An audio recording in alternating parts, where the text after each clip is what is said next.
Hey, everybody.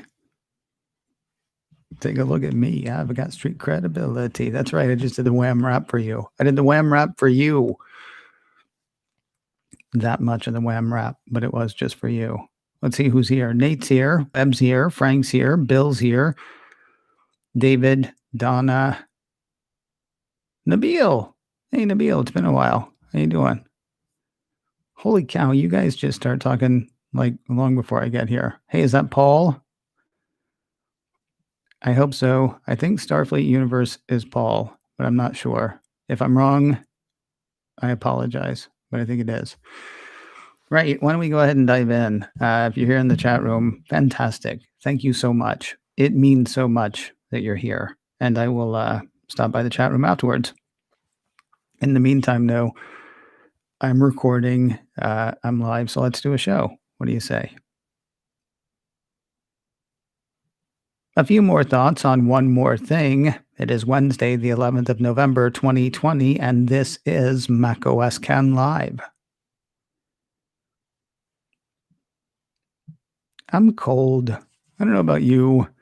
It's not cold. It's just me. Hi, everybody. Welcome into another edition of macOS Ken Live. I'm Ken Ray, doing that thing that we do Monday through Friday, 3:30 Pacific, 6:30 Eastern, where we get together and we talk about a couple of Apple topics. Well, tech topics, usually Apple topics, because that tends to be my bag. Second half of the show, we'll talk about a conversation on Mac Mini that I had with a few people on Twitter. And it sort of raised the question to me, are any of these machines failures, or are they just not the machine for you? Which, well, I guess you know the answer, but I'll pretend like we don't know the answer. And that's what we'll do in the second half of the show. Prompted some interesting thoughts for me. I'm curious. Well, I'd like to share them with you. And then, of course, hear back from me at some point and see what you think. First half of the show, though, we're going to talk about a reaction. Initially, this was just going to be a financial reaction, but I've read a few other things that, stuff that I was reading from the people on Wall Street made me think about other things I had seen. So it's going to be a little bit more wide-ranging than just the people who say buy, sell, hold. Counting company analyst Krish Sankar starts us off. He thinks that Apple's choice to release not one, not two, but three M1 powered Macs was bold and perhaps shows the confidence in the technology's readiness. He thinks, basically that. I guess he's one of the people who thought when they had an event, they were just going to introduce one machine. I've seen people say, I can't believe they only did one machine. I've seen other people, obviously like Mr. Sankar, who thinks it's impressive that they did more than one. Sankar has an outperform rating on Apple shares. His price target on the shares is 133. Now, what's funny to me about his thinking that, this was bold, there's a piece in VentureBeat that says Apple's first M1 chip-based Macs are playing it too safe. Jeremy Horvitz says a lot of observers had hoped that the ARM-based chips would redefine Apple's computers, not just retrofit older machines with faster processors. In other words, this week's event could have been the huge transformational class moment for the Mac platform, introducing touchscreens, Face ID cameras, or any other iPhone, iPad-inspired innovation to its long stagnant laptops and desktops, a chance to reposition Macs within the competitive PC world. It's a long road. We're way early. I mean, he's right. They could have done some really amazing stuff. I would love to have Face ID on my Mac. I don't know why, because Touch ID is right there in the corner of my Mac. It's not that big a deal. In fact, Touch ID requires me to be more active about it. Might I accidentally look at my computer and buy a bookcase from IKEA? I know that's not really going to happen, but he's not wrong. There's a lot of stuff that they could have done with the Mac. I don't know. They could have brought some whiz bang. Again, though, the road is long. I mean, we're at the very beginning of what Apple is going to do with Apple Silicon. There was another piece that I read. I think it was Ben Thompson at Stratechery. He was actually impressed. This is kind of funny to me. He was impressed that the prices stayed the same for the Macs, as if Apple would feel compelled to lower the price of the Macs because Apple is saving money. He doesn't know for certain how much Apple is spending, but he figures they're saving quite a bit on the processors, on building their own SoC. Now, I know Vern, who is regularly a viewer of the live show when it's happening, he thinks those prices are going to go down once Apple recovers all of its R&D spend. Could happen. I would love for it to happen because I would love for more people to be able to afford these things. At the same time, they're proving they don't have to lower the price. We talked yesterday about what Tim Cook said at Tuesday's event, that last quarter, Mac sales were up 30% year over year, and half the people who were buying them last quarter were new to the Mac. So they don't have to lower price to do that, to do anything, honestly, to keep the Mac growing. That said, what Horvitz says is true. It would have been neat to see a bit of whiz bang. What I find really interesting is he seems to have complete faith in Apple's ability to bring whiz bang to this. A number of analysts, apparently including the person with whom I started, whose name I've already forgotten, including Sankar, apparently thought that the reason that Apple was going to go with a toe in the water, was not to see if the public was ready for it, but to see if they were ready for it, to see if they could actually deliver. Well, part of me says that's crazy. Then again, they thought they had something with the butterfly keyboard that they didn't have. It just strikes me as weird to think that Apple wouldn't be assured that they could do this. And yet, a lot of people seem to think that, you get what I'm saying. Horvitz has nothing but faith in Apple's ability to do this, and he wishes that they had turned up with every cool thing that they could have done with the Mac yesterday when they turned up with new Macs. I will say, as much as I would like that, you got to leave room for growth, right? It's kind of weird because the Mac, which is the oldest product that Apple still sells, and granted, the Mac has gone through so many different changes, you can't even call this the same machine that Apple had in 1984. And certainly you couldn't call the Mac the same machine that Apple was still selling when it was selling the Apple II simultaneously, right? At the same time, the Mac now, with the exception of going into a completely new product, offers the clearest room for growth as far as the things that you could add. Because he's right. You can add Face ID. You can add, he wants a touchscreen for the Mac.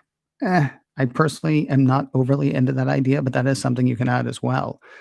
By going yesterday with, look, here's the same machine with a different processor, then Horvitz and other people like him can sit there and go, oh, but they could have done this and they could have done this. And it's not like Apple doesn't know that.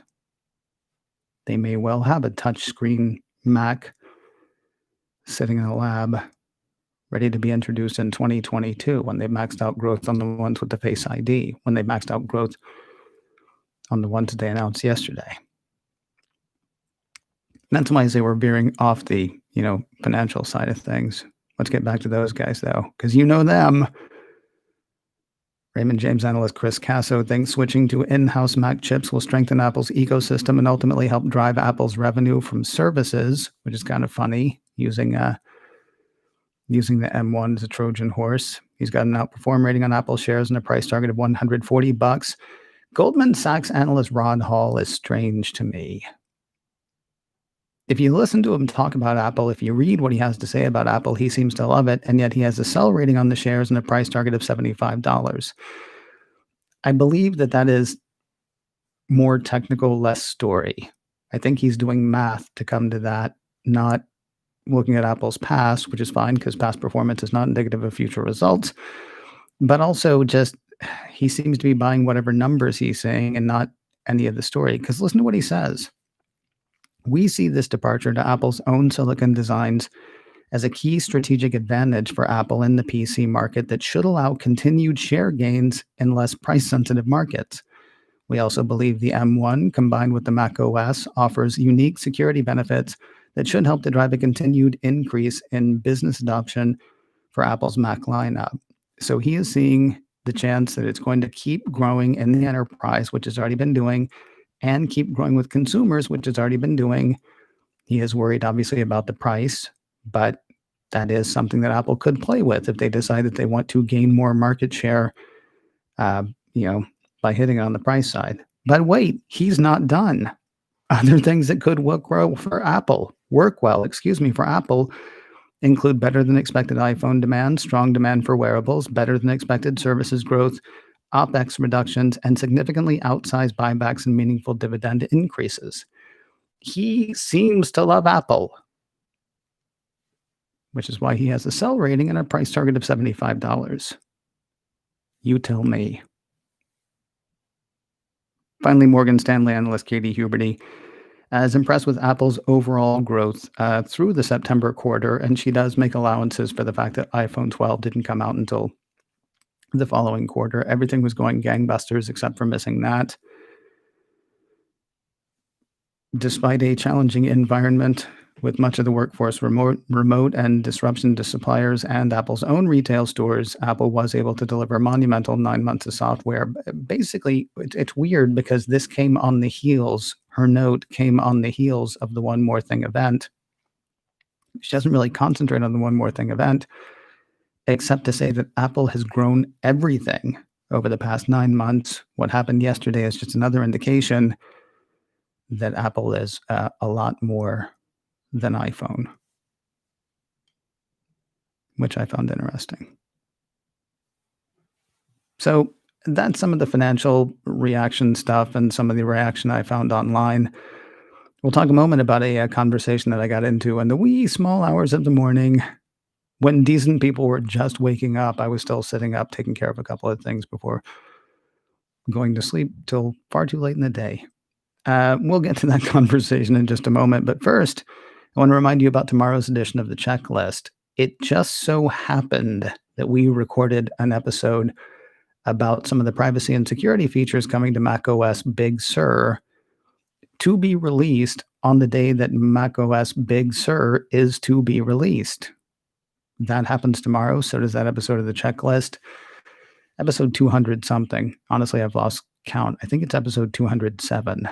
Nick Leone, who writes for Secure Mac, is going to be joining because he's done some digging around into some of the features that are coming. So I do some questions, he does some answers, and oh, what a time we have. A couple of ways you can find it. You can search for The Checklist by Secure Mac wherever you get podcasts, or you can go to the show's site, which is securemac.com/checklist. You can actually read the notes, click the links, all that stuff there as well. So if you hear anything and you want more information, the notes for each episode, actually all the way back to the first one, securemac.com/checklist. And that should hit sometime in the middle of the night. So it'd be great if you would check it out and, turn other people onto it too. All right. So do you guys follow Christina Warren on Twitter? I think you should, because I think she is a tremendous amount of fun. She is a senior cloud advocate at Microsoft, used to be at Gizmodo, used to be at Mashable. Very insightful and just, like I say, a lot of fun to follow. So she is at film_girl, if you want to follow her on Twitter, at film_girl. She's not overly happy about the new Mac Mini, which I found kind of interesting. I think the biggest miss for me is the Mac Mini. I would love to get a new Mac Mini to have as a home server of sorts. And then she goes through the list of equipment that she has at her house, like Synologies and rack-mounted units and all kinds of stuff.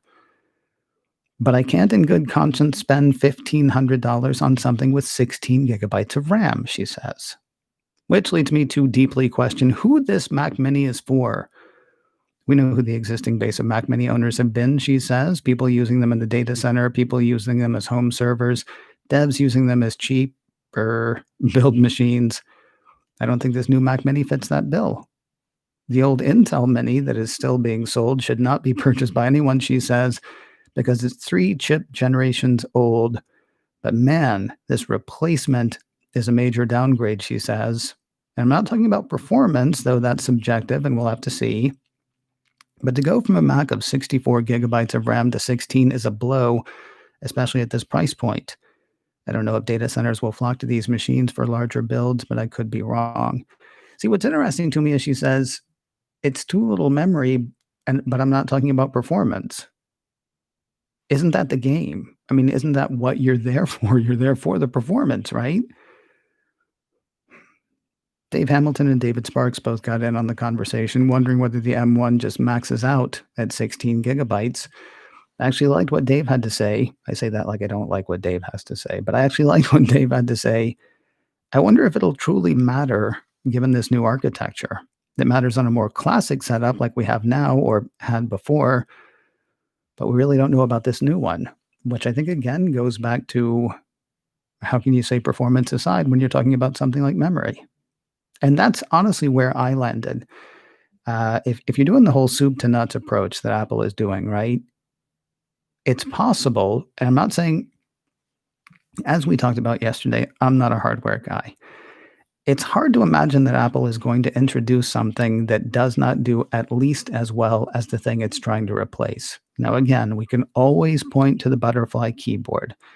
Apple may always think that the thing they're doing is going to be as good as or better. And yet, when you're talking about moving a chip architecture, when you're talking about all of your computers moving to something new, it's hard to imagine that Apple is going to introduce something that would not be quite as good.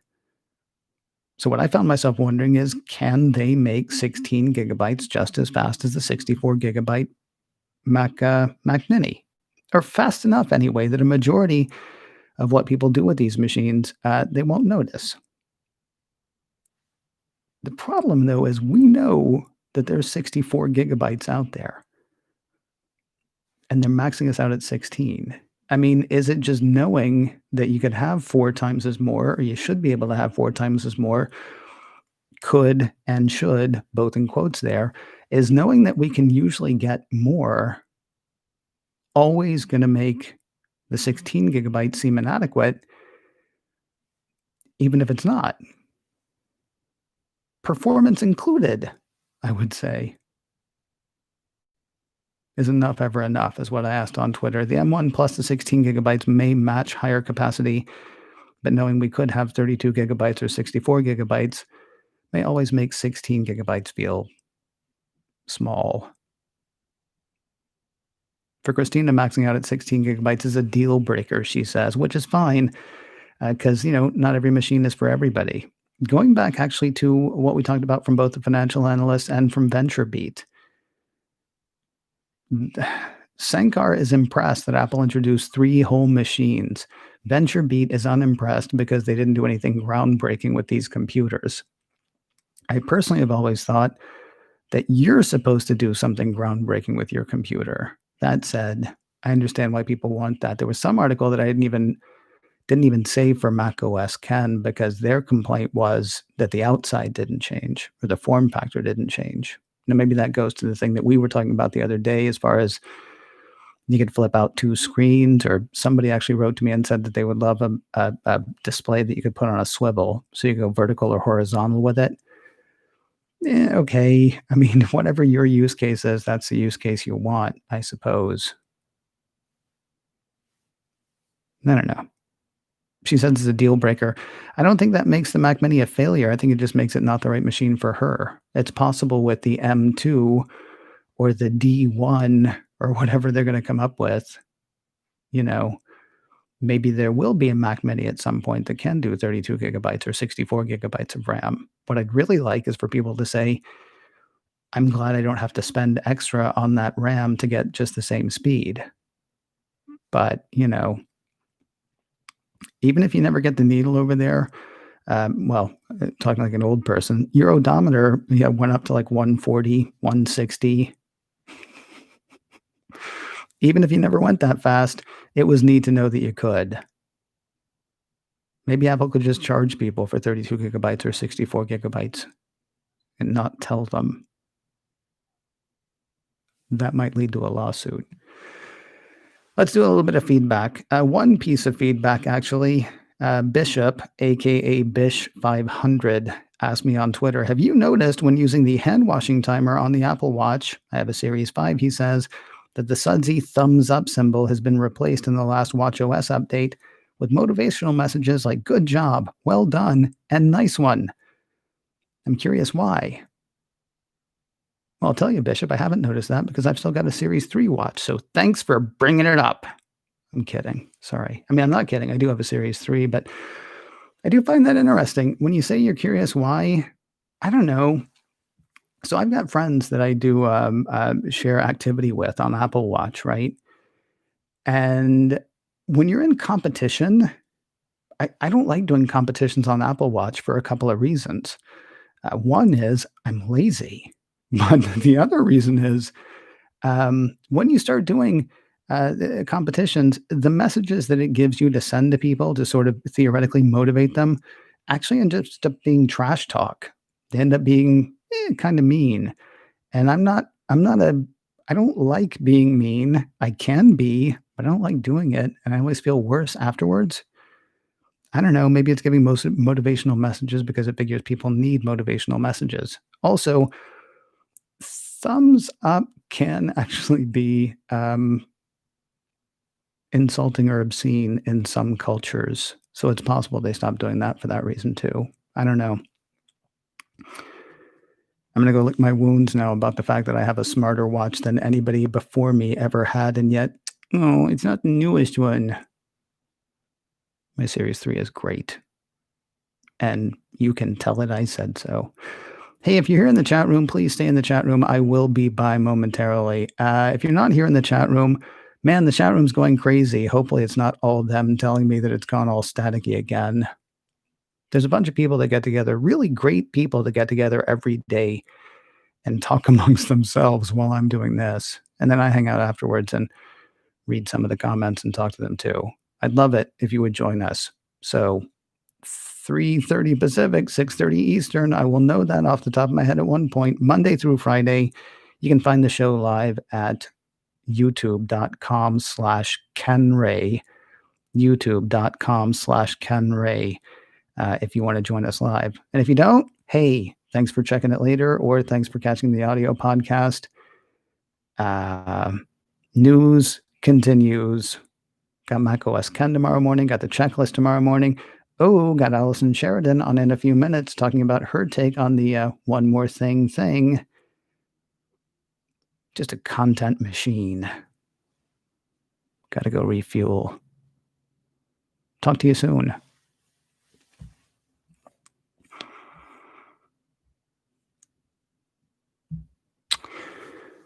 Hi, everybody. Please tell me you weren't going up and down in the chat room because there was a problem. I think any static or crackling you heard today was just me. Mouth noise, lots of fun. Also, I'm really yellow today. I think I might have the light up too high, or it could be my jaundice. Let me go, man. You know, I had a daydream one time about the day that the chat would get too long for me to be able to actually respond to all of it, and we might have hit that. Tom Ray is here. God, that guy's a man. Is he still here? Some relation.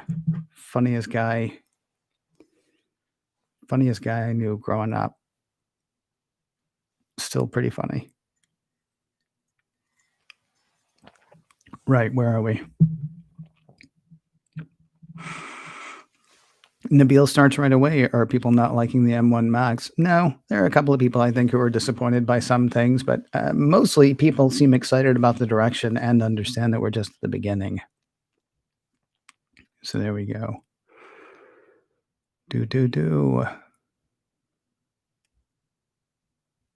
Nabil is optimistic. I love that about you, Nabil. Don't lose that. Don't change.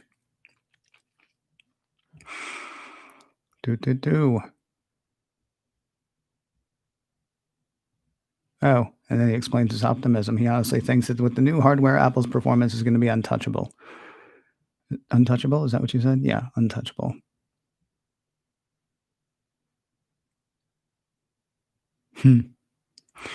Bill wonders if Face ID is in the future, and that's why they're holding on to the less than stellar cameras they have currently.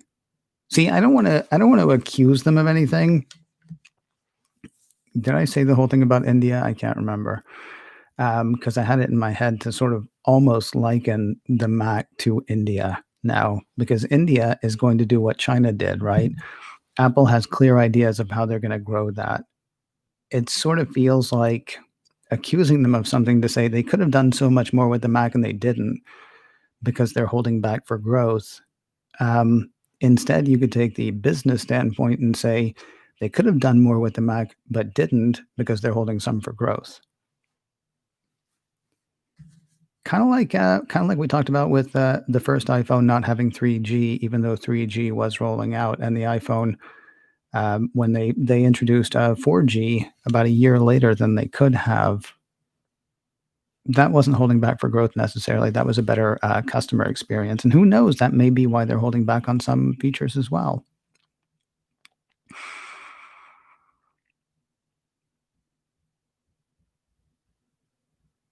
I'm not familiar enough, Andrew. Andrew says he would love to see an Apple iMac that is of the Surface Studio class.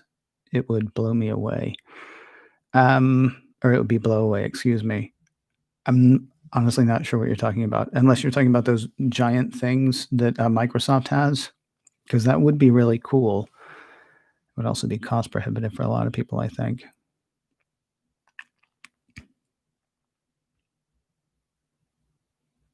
Hmm. Yeah, but sorry, Webb is saying that he was expecting a name change with the MacBook. They changed the name from PowerBook to MacBook with the Intel changeover. Yeah, but it was a PowerPC processor, right? I always assumed that was part of that.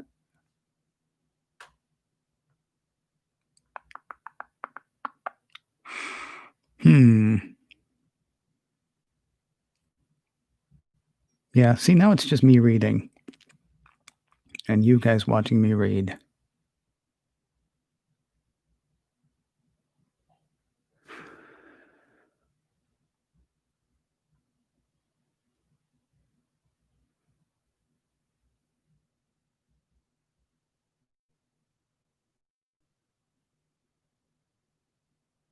Hmm. Andrew says he has a 2019 16-inch MacBook Pro. He would love to have an Apple Silicon reason to trade it in for a new one with an M blank chip. That's honestly one of the reasons I was hoping the price would come down so that I could justify having two computers, because I have no justification for two computers. Also, I would like the bigger real estate, but we talked about that here yesterday.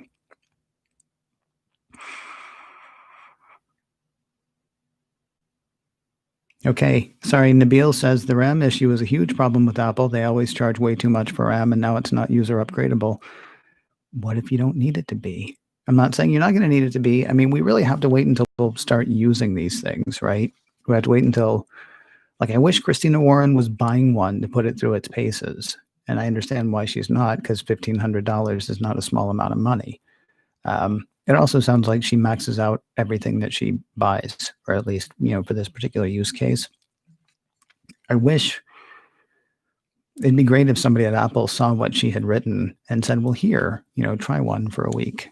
And then if you want to buy it, go to the store.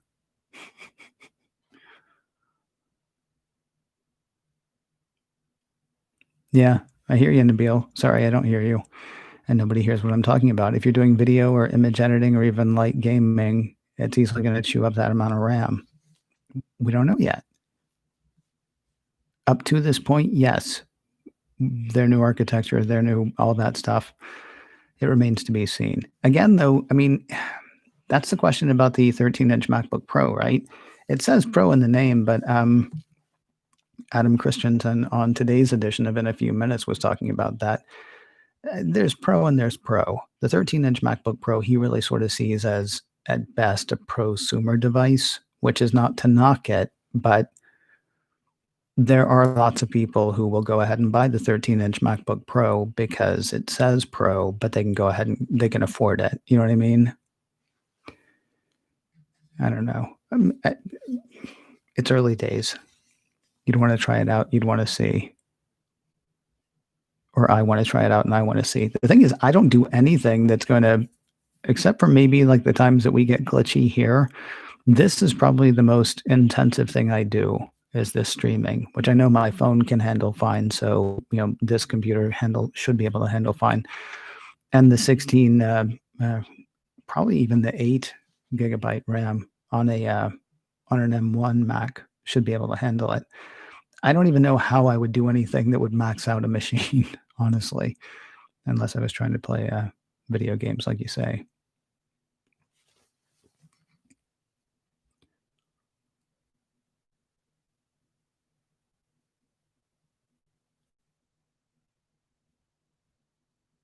Yeah, and Webb was just saying that basically the same thing, that he thinks the memory paradigm is changing. So, yeah, where are we?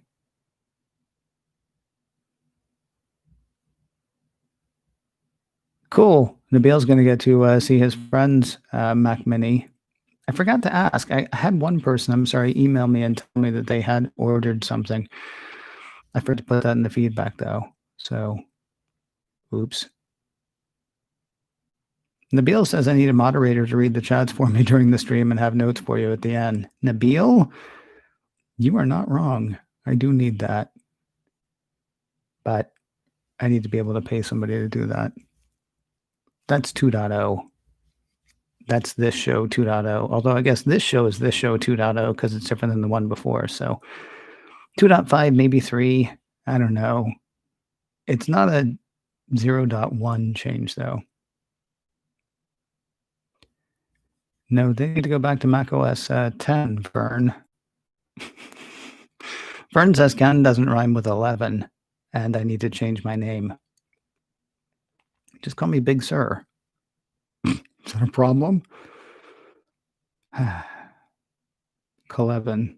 Yeah, I know. I thought about that. No, call me Big Sir. I'll be fine. I love it when you call me Big Sir. Right? I think we hit the end, everybody.